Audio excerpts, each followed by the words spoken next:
everybody, and welcome to the Wealthy Lala Show with myself, Laurie Larson. Today is episode 190-2. Yeah. Today I was going through my email, and Dean Graziowski, I think is how you say it. Dean Graziowski. Just looking at his book here. Where is it? I don't know where it is. Anyways, he wrote a fairly popular new book that I just don't seem to be able to see on my bookshelf yet. I have not read it yet. But anyways, he's working currently with Tony Robbins and stuff like that. So definitely on the business motivational end of things. And at this time, I'm still getting his newsletters.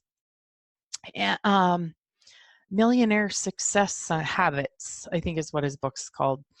Like I said, I haven't read it yet. So I got his email, and in his email, he talked about how someone that was a good friend of his, this Sean Stevenson, passed away. So I don't know if you guys have heard this Sean Stevenson. So Sean, S-E-A-N, Stevenson, S-T-E-P-H. Where is it here? P-H-E-N-S-O-N. Well, the Sean Stevenson passed away. He was 40, and he passed away on August 28th. He was a person who was born with, it's a very brittle bone disease. And so I guess all of his bones were broken through birth. And he was told, his parents were told when he was born that it was not likely that he would live very long.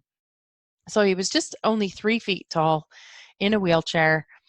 And I guess he fell he got some kind of head injury on August 28th. In the surgery, he didn't make it through. So, osteogenesis imperfecta. Okay, so anyways, that's what the initial, his genetic or what he was born with. Well, so, one thing leads to another. So I read an email. The email talks about this Sean Stevenson. I'm like, is that the Sean Stevenson that I've seen, excuse me, posts about? And I've seen him on like YouTube videos and stuff like that. So then I go look on Google it, and then sure enough, it's the same Sean Stevenson.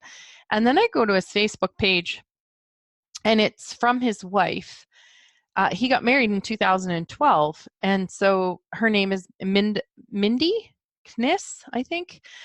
There are no words to describe the depth of sadness we feel today. Last night, my husband Sean transitioned from a body filled with complications from osteogenesis imperfecta to a place where his energy will not be contained. He suffered a head injury and did not make it through the emergency surgery.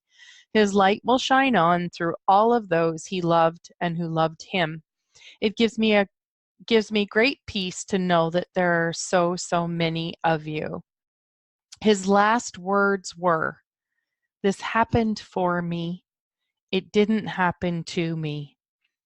He lived his message until the very end. That was kind of profound, I thought, in my world. Like, to have something like that, happen in your life, be created in your life, whatever words you want to use, and go, "This happened for me, it didn't happen to me." Like, to not be a victim of his circumstance, even when it was possibly not going to end with him continuing to stay alive in this particular lifetime for him. And I thought, wow, that the courage, the level of courage that is, that just, yeah. It just gives me goosebumps. And it got me thinking about, well, and then ironically, do we call it ironically, synchronistically, I'm on the phone today, And while I was chatting on the phone, I was kind of digging something out of one of my cupboards, and then I saw the rye flour that I had, and I thought, jeepers, I haven't made that rye bread, Danish rye bread recipe that my mother-in-law gave me years ago. I haven't made that in a long time. That would be really good. It's a real nice, hearty rye bread. I should make that. So the flour was still good, so I dig it out. I end up going with my hubby to town so I could get some yeast because I didn't have any yeast on hand. So I come home and I'm making it, and while I'm making it, it's making me reminisce about my mother-in-law. And my mother-in-law, I'm trying to remember how many years ago it was now. I'm not sure. I'm going to say 5 years, possibly going on 6. Must be 6. 7. Could be even 7. Gosh, wow. Like time 4, 5. Yeah, it's probably like this fall, this November, October, November will likely be, I think, the 7 years. Since my mother-in-law had what they call a TIA, which is a small stroke. So that you can have sometimes like just mini strokes in your brain, and they cause enough to impact your memory, but you're still physically fine. And you might just get tired or something. Maybe you fell. She may have fallen and bumped her head or something like that. Like, she was living by herself, so none of us would know that for sure if she fell or not. But we just all of a sudden started noticing that we would talk to her and she would ask us some questions. And at the time, my one son was dating a girl, and she said, "Oh, how's your son and his girlfriend doing?" And so we chatted about it for a little bit, and then turned around, and a few minutes later, she asked the exact same question again, like 5 minutes later. And I was like, okay, this is weird. So over the last, obviously, 7 years, she has slowly and slowly, her dementia has increased to the point now where one time she was visiting with us just recently, and we were talking about our daughter, and she was very close, or was as in before she got the dementia, was very close with our daughter. And we were talking about our daughter, and she was like, "Oh, who's her parents again?" And like, she was sitting with us. So she couldn't put together that our daughter was our daughter. She just knew, she couldn't remember who our daughter's parents were. And I think like my mother-in-law was an incredible worrier. She was a very nervous, kind of worrying person. And it was just one of the things that could be so endearing about her. Now, I wasn't raised by her. I didn't have to live with her.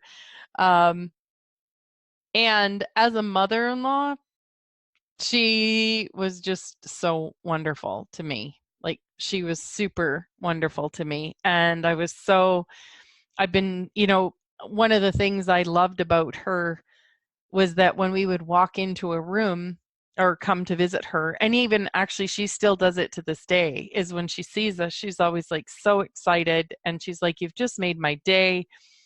I'm so happy you came to see me." And this didn't matter at any time, and whether we had our kids with us or didn't have our kids with us, she was just always so grateful to see us. And it was so lovely. So anyways, it's like when you find out that someone passes away, or when you, like with my mother-in-law, she's not physically passed away yet. As I was typing typing a text to my daughter this morning, I was saying, or this afternoon, whatever, I'm just like trying to get the facts straight, and really it's not relevant. Today I was texting my daughter after I made the loaf of bread, and I said, "It's in moments like this that I miss her, and then I remind myself how lucky I was to have her as long as I did." And because I did know her over 30 years, 35 years, something like that. Just wait here. Gotta look. 38, almost 38 years I knew her. And I just, my whole concept of, I guess what I'm getting at with this show is just the idea of reframing. Like if you have someone like this Sean Stevenson who says, and he obviously he gets a head injury, and his last words were, "This happened for me. It didn't happen to me." Like if you could have something that would create, the possibility for such tragedy and sadness and upset and whatever, and that's not saying there's still not, grief and everything that comes up with it. But if someone could experience something like that and be like, this happened for me, it didn't happen to me. And, you know, I just wonder how we could look at so many other things in life. And it's reminding me too of like, when I talk about Abraham Hicks or Esther Hicks, who channels Abraham. And, like I said, you can find a ton of audios on YouTube, just brilliant. And even Esther the other day was talking in one of the videos I was listening to, or audios. She was saying that she'd kind of got up, she had chose something, she got on a plane, and this fella had said to her, would you switch seats? Do you mind if I sit here? And she prefers the aisle seat, and she gave up the aisle seat to sit in a different seat with this one couple. And she regretted it. She was like, maybe I shouldn't have, like she gave up what she desired for someone else, basically. So then the next flight she went on, there was a fella who said, do you mind if I have the aisle seat? And she said, actually, no, I would actually prefer to have the aisle seat, and in her own mind, it was something that she actually paid for. And she felt guilty about it. And she said she continued to feel guilty. She felt guilty. She felt guilty about it. She was like, really? Is it such a big deal? I should have just let him have the aisle seat. And the next thing you know, there's a couple who sits in front of the two of them, and they spill a full coffee that splashes on both Esther and this fella next to her. And she recognized, with having her understanding of Abraham and something greater. Now, Abraham, they totally make fun of death. They say we make way too much of it, that we take it way too seriously, that we actually don't really ever die, and then that when we have the points of view about it that we do, we actually block ourselves from receiving the beautiful messages that our loved ones that have physically crossed over but are still energetically, spiritually there. But we block the messages and our connection to them. Because Esther herself lost her husband. Her husband passed away a handful of years ago, and she said she actually has a greater connection with him now than she did, when he was alive. And of course, it did take her a bit to get there. She didn't like the fact that he actually physically passed away. So, my whole point is I just really wonder, with all of this, when it comes to death, when it comes to illness, when it comes to injuries, when it comes to a divorce, when it comes to a job loss, when it comes to anything in our worlds, is it possible for us to find a different perspective? This happened for me, it didn't happen to me, like Sean Stevenson lived by. Um, what's right about this? Or like Abraham says, like things don't happen to us. They have a different way of saying it. Anyways, I just see all of us in so many different ways, people around me, people that I care about, people that are closer to me, people that are farther away, people on Facebook, whatever, where we struggle so much with grief and loss of people, of jobs, of health, of wealth. And then we go down these rabbit holes that, of suffering, that do we need to? You know, what if life wasn't meant to be suffering? What if it was meant to be joyful? Imagine if we approached our life with this happened for me, it didn't happen to me. Like we weren't victims of circumstance, we're not victims of our lives. That there's just like everything is a gift. I saw a quote somewhere around over the last couple days about that, something about everything being a gift. What if everything is a gift? And so often it's our perspective that makes things difficult for us, not the actual event itself.